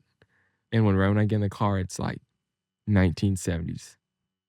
Or it's Keith Whitley. Yep. And you're just listening to Miami. That song. And then you throw in, somehow you get Morgan Wallen on cassette and you do his version of Keith Whitley. Miami. Sure got the soul boy hurting up here in Tennessee. Sounds just like him. You ever told that? Maybe drunk Morgan. I feel like drunk he still probably sounds pretty He damn probably good. sounds great. But I do think that is... I think like when I hear you talk about though, like I think the biggest sentiment I feel is like pride is your friend of like where you are in your journey as an artist, the contentment you feel in creating, even when you're like, there's an internal struggle of like, I feel weird to post this or self promote. Yeah. But also it's just like being willing to ask yourself hard questions like, why am I doing this? Yeah. What, Yeah. what keeps me going? What's the drive? Yeah. Like when am I selling out stadiums? No, but do I still love what I'm doing? Right. And I think that's it too, is like redefining the success component and what does it look like to have success for me? And is it still that? It could be, but again, the motivation just has to be so pure. And also making it be okay where it's like, and I'm also happy that people like these songs. So like letting it be both. I was talking to my friend Emma Klein, who's an amazing artist as well, about that. And she was like, I hear a lot of like, you want it to just be so pure, your motivations to be so authentic that it's not about other people and it's not about like getting any kind of outward praise. And she's like, but I also want to tell you, like, it's okay if someone says, hey, I really love your song and I really connect with your music, for you to feel good about that. Like you can 1000%. That can feel good, and it's not like straight up like, oh, that goes straight to my ego. Like there's a happy medium there. So my brain, we laugh all the time. No, very black and white, and I'm trying to find all the gray right now. Well, and I used to feel that way. So when I was still in ministry, I would want to bang my head against our brick fireplace over this. But like someone would come up to a pastor and be like, that was a great sermon you preached. Like, thank you so much for that. And they'd be like, oh, wasn't me. All glory to God. I'm like, sure. But at the same point in time, like, you still had, but you played a part. Yeah. Like, it's not wrong to accept people saying, good job. Yeah. And I think it all depends. Yeah. On where your heart is. And maybe that's a protection to be like, I'm not even going to allow myself to even go there in a pride sense. I almost feel like when people say it's like, oh, it's all God, all glory to God, it's almost like it's a narcissistic response of, if I say this, I'm not letting you hear how much I really like, that fuels me. Yeah.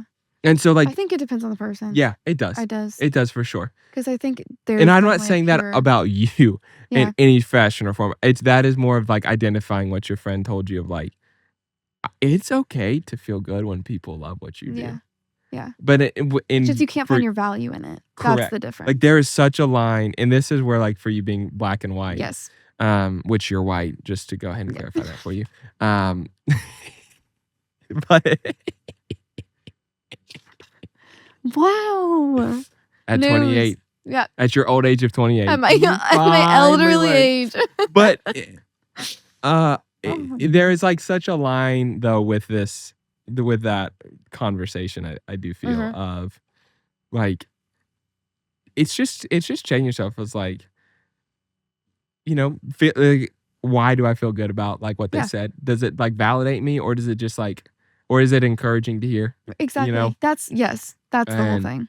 And like, but I also don't think feeling validated when people compliment you is a bad thing inherently. I just think that can't become your motivation of like, I'm only doing this so people tell me that. Right. And it's just, but that's just also, I think, honestly, I think that gets easier the older you get. I agree with that. The older you get, the more, because the older I've gotten, the more I've learned to not give a damn what people think. Yeah. Do what I love, create what I love. And hopefully there are other people who love it on the process, but like, I'm going to do it as long as I can, as long as I love doing it. It's like the bread videos Roman and I do, like, which the one with Roman is the funniest freaking thing in the world. Kid starts video, goes, I just want to start by giving some shout outs. He's watched on my life, that is like, represent. He's like, Tommy from school. He literally just started doing things that Dude Perfect does. He just like regurgitates that's it. So it's the sweetest cute. thing. I love it. It's the sweetest thing. I asked him a question on it. I said, hey dude, have you ever gotten in trouble, knowing good and well that he got in trouble in first grade? In kindergarten, for watching Roblox on YouTube when they weren't allowed to be on YouTube. Somehow they these kindergartners hacked the iPads the school gives them. They're watching Roblox. Honestly. Knowing good and well this happened, I said, hey, you ever gotten in trouble at school? He said, I'm not going to talk about that. And I died He's PR trained. Oh yeah, and I said, I Media looked at him. trained. I said, if you don't talk about it, it never happened. And I was crying, laughing. But Media trained Roman. yeah, he's 7 years old and already knows how to not answer questions and dodge them. I love it. You'd think he's a president or something. But again, like it's just like you do those things, like you make the videos you do on the boat because you love doing it, and Yeah. like you want to bring people into the journey of it. And okay, yes. I thought It's you were just gonna that's say it. something. Like it's Yeah. all an ebb and flow, and I think that Oh, it right is. now I'm just trying to rediscover how to fall in love with another side of it that Yep. right now I'm currently hating. Yep. But And again, that's part of the process. month to month it does this. Yeah. And so it's just Oh yeah. I'm loving the creativity. I'm loving studio. Yeah. I'm loving all that. So how do I again get back into content that I'm really passionate about and I believe in Yeah. that is still talking about my music? Because Yep. when it's not about my music, I'm loving social media. Yeah. But as soon as I have to like self-promote again, it feels icky. So Well, I need to just redefine that. If it makes you better, when we're recording this, I have not officially released any episodes yet. I am scared shitless Oh yeah. to release them. Really? Yeah. Like scared shitless. I think that's a good thing. Like Means there you is care about it. such a sense of me that's like, once you start, there's no going back. Yeah. And there's this other side of like, what if I've said something people hate? What if people try to cancel me before they know who I am? Yep. Like there's like all of these feelings of like, get all that. what if it does? Like, what if the first episode flops? What if the first 20 episodes? Like all of that. Yeah, I'm like, yeah, but like there's so much angst with it. But I've also never been like I was thinking about his day in the truck. Like I dropped Rowan off at school. I was driving home or somewhere, and I'm like thinking about it, and I would like, I go between this sentiment of like, I've never been more excited for something I'm doing and what I'm trying to build, to I'm completely terrified of doing this. Yeah. And this morning in the truck, I was like, I can't freaking wait. Like, we're gonna just see what happens. Yeah. And now, like, it's and so it's just that kind of to your point of like, it's the ebb and flow and the, and you just. And I think those questions and those things you're asking yourself are very, very useful things. They're useful questions to answer. Like you want to know, it keeps you aware of your intentions and your motivations, but also you can't let them paralyze you. So always answering them and figuring out what is the root of that question. Is the root of that question fear, or is the root of that question like, no, wait, there's some truth in that. Like, do I want to release this because it's controversial in this moment, or do I like this one comment I try to stay away or from do I want to or do I say this because I think it's important and it's actually something I really believe in and stand on? And it's just like, again, but finding that line is hard when you're in your own brain all the time and you have your own thoughts and then trying to filter them either through song or podcast. It's like, I know overall, I don't care who the hell you are. People want to be liked. Yeah, 1000%. People want to be liked. I'm not doing this so no one listens. Like respectfully. Like I'm just, and I'm not the person of like, oh, if 5 people listen, it's worth it. Bullshit. Like I'm not. Like I'm just like, I'm not starting this so my mom listens. I love my mother, but I'm not starting. Like she has known me for 31 years. Yeah. Like I'm not, you know what I mean? Like I'm not starting this so Tori listens. Yeah. Like, and she's like, I'm good. Dead ass. Honestly. She might not listen to a single fucking episode. She's got to listen to you all day, every day. Yeah. So I think she's currently pissed at me as it is. So she probably isn't listening. But we have a 4-week-old, so like she has reasons to be pissed. Unfair, honestly. I mean, and also when you're married to me, you just perpetually. You know what? Now that I hear that, I'm kind of pissed at you too. I called you old, so like now I'm extra pissed. And now all of a sudden it's like girls unite, and I'm just on an island. I'm sleeping in the basement tonight. Yeah. But yeah, I think it's so natural. So knowing that that's okay to keep that in your mind. Like you want people to like it. You want to be excited about it. You want people to feel as passionate about it as you are. But then also not letting that be the driver. 1000%. Determination of is this doing well or not? Yeah, I agree with you. Hey. What's up, Binkies? What's up, bud? Are you going to bed? Is mom putting you to bed at night? Why don't you just lay on the couch? See if she comes to get Uncle you. Kel? Yeah, did she tell you to go to bed?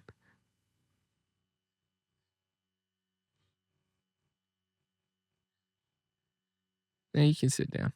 for a minute. Just hang out with us. You can fall asleep on the couch for all I care. You did the other night. I'll take you to bed. I might leave this whole part in here, to be honest with you. Yeah, just wee party. Okay. I have a speed question round for A you. what? Speed Russian? I have a speed Russian. A Renardo. Aurora Borealis. Oh boy, that actually could be visible right now. We're gonna have to go see. We're yapping. We're yapping. I'm curious about this before we finish what I said. Do you feel a tension at your stage in your career between the desire and the good that will come with signing with a label versus I don't know, I don't want to use the word detriment, but like the challenge that also comes with the signing with the label? There's so many variables and factors in that question that I don't.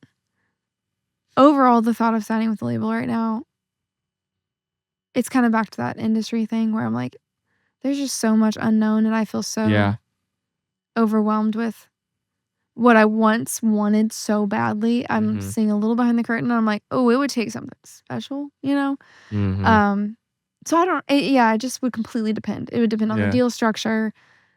Well, and I feel like that is some of the things that people who are not aware of the music industry don't know. The way that record label deals work. No, I mean, still, the hometown, the first question I get, how's music going? Do you have a record label? And I'm like, you don't even know what that means. No, they don't. No. Like, it's like, I feel like John Bellion, he did a podcast with, I think it was his episode with Daniel Wall that he did. Okay. I said Daniel Wall's podcast the other day for the first time. And like, he interviews a lot of musicians, artists, and his stuff is unbelievable. And he really like, and John kind of gave a picture into the behind the scenes, but he talks about like what these deals mean. Like when you sign a deal and you sign a 3-year $1 million deal, it's a lease. Yeah. That you owe back. Yeah. Through ticket sales. Everything. Merch, publishing, every single element. Until you pay it back. And you're paying them back not on their percentage, on your own percentage. So if your deal is an 85-15 split, which would be crazy. Yeah. As an artist my size, that'd be a great split for me. 15 me, 85 them. Yeah. Oh, 100%. I'm recouping that million or whatever on my 15%. As a typical like, industry standard deal. Yeah. So I'm paying them back their million on my 15% I'm making every dollar. Yeah. That's insane. And I think I'm paying out management, everyone else through my 15% as well. On top. So it's that's like, a very blanket statement. No. Right. But like that then brings you back to the like the conversation we were having earlier about like when you bring in someone like Morgan Wallen into the equation. And again, like I understand he's the biggest country artist on the planet right now. Right. But like that is not the norm. It is not the norm to be at that level. Like there are so many artists who are not there. No. Who are also on record deals, who are scraping by. And so it's just like, I think it's like, although there is a lot of good that can come from it, there's also the tension of like, it can also be bad. If you've signed the wrong deal. If and you hear them on the radio, again, I'm going to make a hot take, okay? I'm fine with it. Can't wait. I would say if you're hearing them on the radio, they're the exception, not the rule. 1000%. I don't even know if that's that much of a hot take. No, I would agree with you. That wouldn't make people happy, but I do think that's the truth. Because the reality of it is, and this is like money buys money.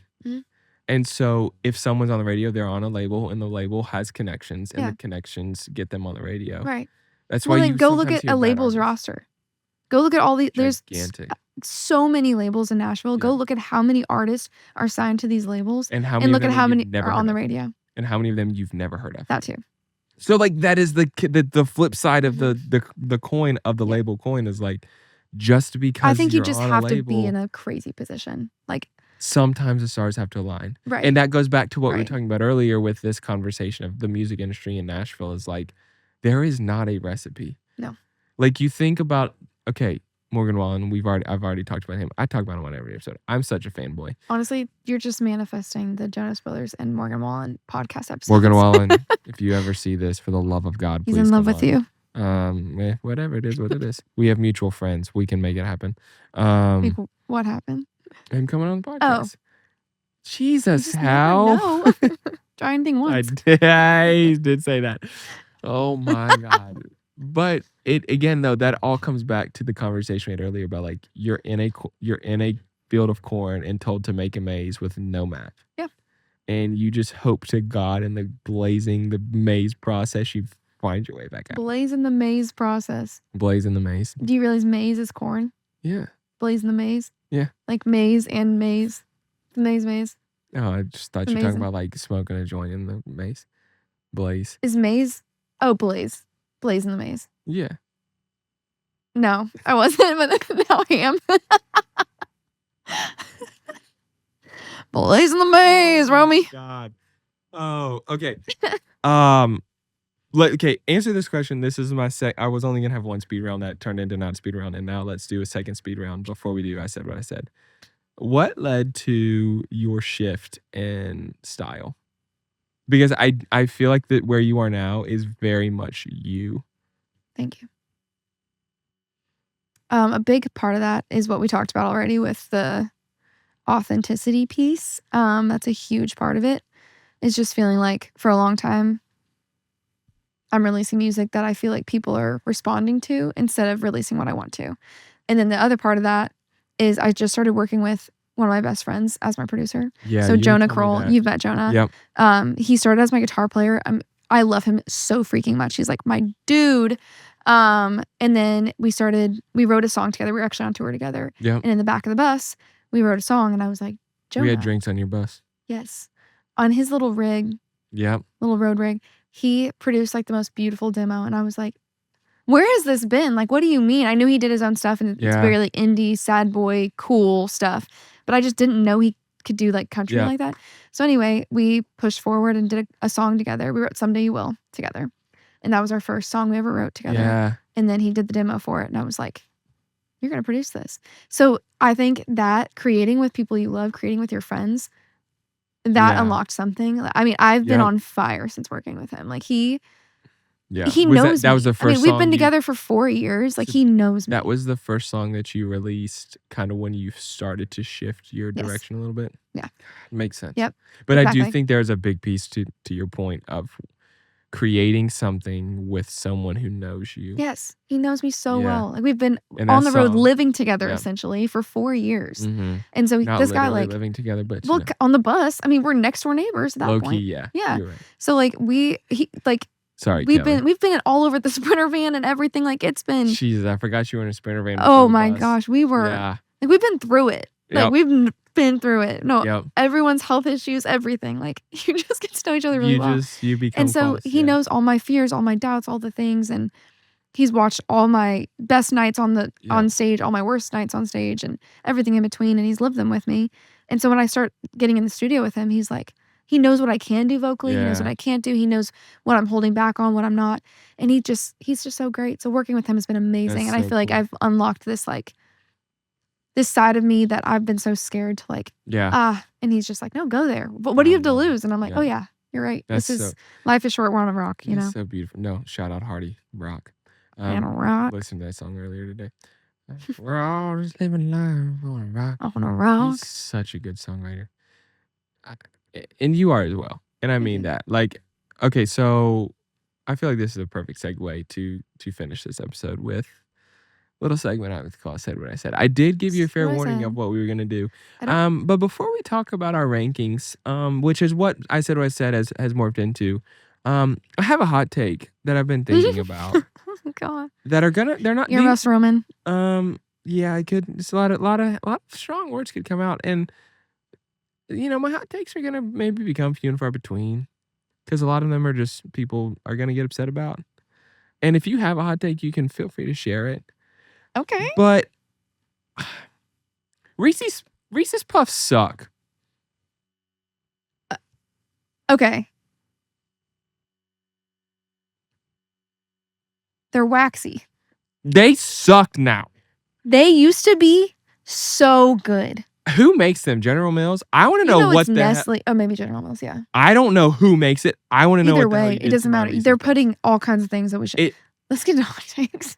Our food sucks in general, but Okay. they used to be so good. They were my favorite I cereal. swear Reese's Puffs when we were kids was incredible. Yes, I agree with this. And Tori loves cereal. It's like, which first of all, also whatever. I don't know, not first of all.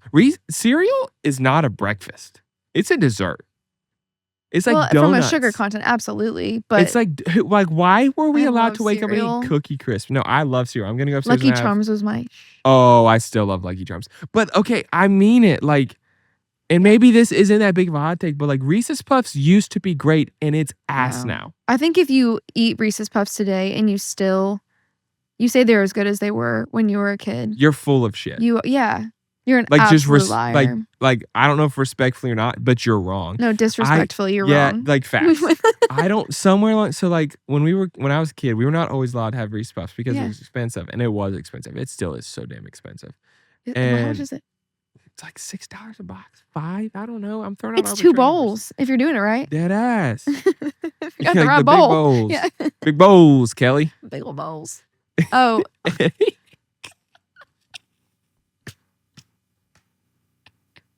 I said big old balls.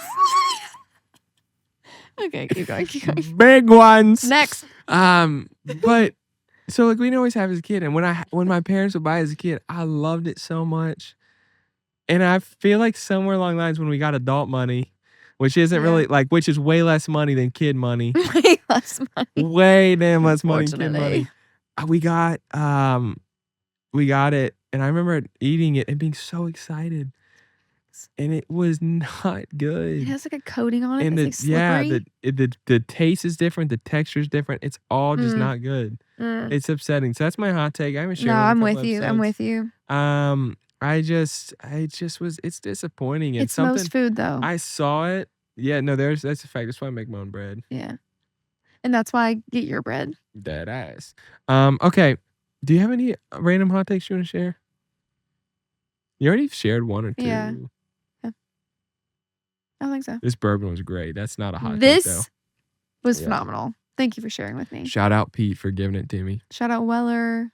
Hey, Weller. Sponsor us. Yeah, no, dead ass. Weller, Sazerac Company, if you want to sponsor the podcast, I will gladly make you the presenting sponsor. He's your number one fan. Dead ass. Most of my bar is all from the Sazerac Company.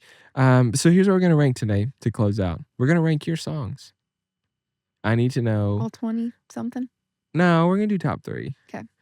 Because I love you. I don't know all the names of your 20 songs. I don't either. Okay, that makes me feel better. Close on the Line is that song. But yeah, so we're going to rank our top 3 songs of yours. Okay. You go first. Yeah, and this is not in any particular order. Okay. And I have to be honest with you. I don't know what my third song is yet. Oh, okay. We're going to come up with that as we get there. But my first favorite song of yours, and I actually think this is, I might lie, but I think it's my favorite song, is I Drink Whiskey. I fucking love that song. Shout out Weller. I mean, it's bourbon, but. No, listen. I drink beer. Tell me what it is about that song. I don't know. I don't know how to put it. Like, there's just, it's just like, I love bops. I love songs that just feel like bops. I love bops. Yeah, see, and it's just like, when the clock gets 5 and the sun goes down around here, I drink beer. But if you listen to that song, I sound like an infant. I'm like, you were very young. Drink beer. Yeah, I'm a baby. You need to re-record it. No. Speaking of recording stuff, you have a Christmas song coming out, which will probably be out by the time this comes out. Go listen to it. It's probably January, February, but go listen to it. It's never too late. It's never too late to this Christmas. Let us know, baby. What do I love? What do I love about this song? I don't know how to put it. It's like, is it the bum, bum, bum, bum, bum, bum, bum? Like, is it the chugginess? Hold on. I have to play it real quick. I drink beer. I can't be DMCA'd for this because you're on my podcast when I'm playing it. Yeah. I'll have my people call your people. That's great. It feels so like it feels very smoggy. beer. God, That I did not realize how young you sounded until you said that. For you. I'm so sorry. No, I did that, like but 22. I love that song. I fundamentally love the song. Oh, that was like one of my first times ever in my life in the studio. Like I think it's also like the feeling of like it's like the feeling of like hate towards them. Yeah, but it's also like love. Yeah, it's hate. It's and like love. it's that person you love so much they just drive you crazy. Yeah, that's why That's I drink. what the words are. And also, it's probably because I love drinking whiskey. Yeah, bourbon. Yeah. I drink and bourbon. that is fair. That all right. What's your first? Close on the Line is one of my top 3. Yeah, I know your husband loves that song too. Yeah. All right, what's your second?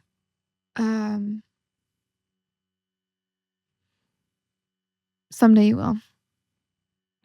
These aren't in any order. No, not in any order. My I know my 3. My second is Cowboys. Cowboys Come Home. Dang. It's so good. It's so good. You want me to give my third? No, yeah, give me your third. Yeah, I think I know what that is. All right, let me give you my third, and I'm going to give you part of the reason why. Okay. My third is High School Friends, and I'll tell you why. Yeah. Did you ever watch the show Reba? No. I know. No. That song, the melody, sounds so much like the theme song of Reba, and it takes me back to being a kid. Single mom works 2 jobs. Yes, the chorus. No way. I knew that from TikTok, but the chorus reminds me of I walk in and show them how I ain't seen them. Yeah, reminds me. Single mom. Wait, that makes so much sense. That's why. I also think it's just a sick song because like I identify with the sentiment of like I'm gonna like put on so that they don't realize that like I'm struggling the same way. You want to hear something about that? Yep. I guess by this time it'll already be over. Yeah. My 10-year reunion, November 28th. Are you going? Yep. Hell yeah, you're going.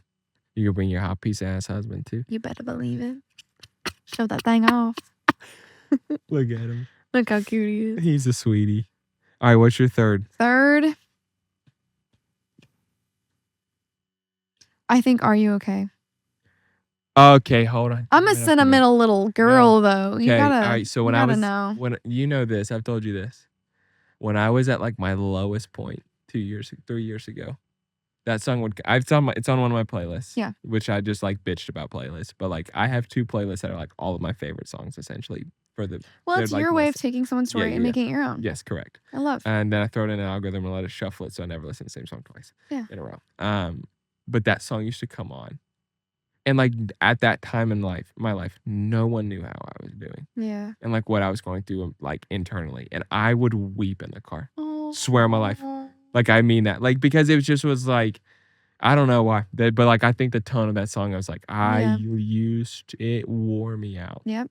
In the best way possible. Because again, it was just like, it's that sentiment of like no one actually knew what was going on, how I was doing. But so I was gonna let you tell me how I was doing. Dang, that's crazy.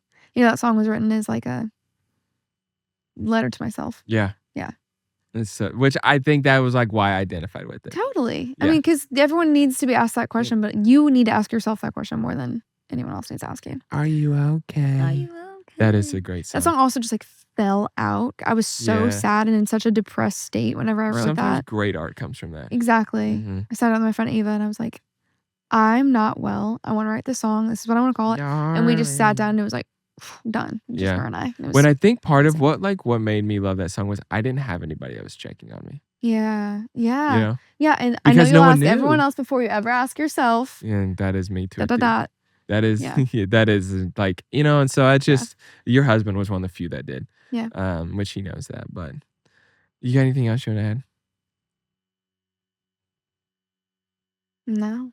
I said we'd make it like an hour and a half, and I think it's been 2.5. And you know what? Don't give a damn. How this has been fun. Thanks so much for coming on. If you haven't yet, go check out Halle Kearns on all streaming platforms. Listen to her music. Harbors and Highways on YouTube. That is there. In hibernation currently. Yeah, it's in hibernation, but all their episodes are still up. But How this has been fun. Thanks so much. So fun. Thank you, Jake. Love you.